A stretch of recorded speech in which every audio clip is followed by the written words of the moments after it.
18,35,000 কোটি টাকার সরকারি ঋণ রেখে দেশ ত্যাগ করেন শেখ হাসিনা।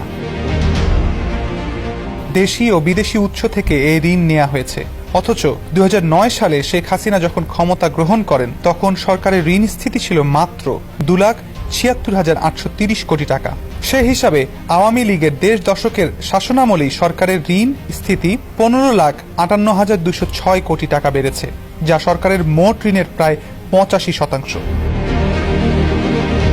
অর্থ মন্ত্রণালয়ের তথ্যে গত 1.5 দশকে সরকারের অস্বাভাবিক ঋণ বৃদ্ধির এ চিত্র উঠে এসেছে।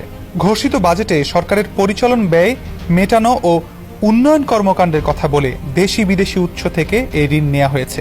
যদিও শেখ হাসিনা সরকারের বিরুদ্ধে সীমাহীন অনিয়ম দুর্নীতির অভিযোগ রয়েছে। এ সময় লুটের শিকার হয়েছে দেশের ব্যাংক খাত, লুণ্ঠিত এসব অর্থ পাচার হয়েছে ইউরোপ, আমেরিকা সহ বিভিন্ন দেশে। যুক্তরাষ্ট্র ভিত্তিক গবেষণা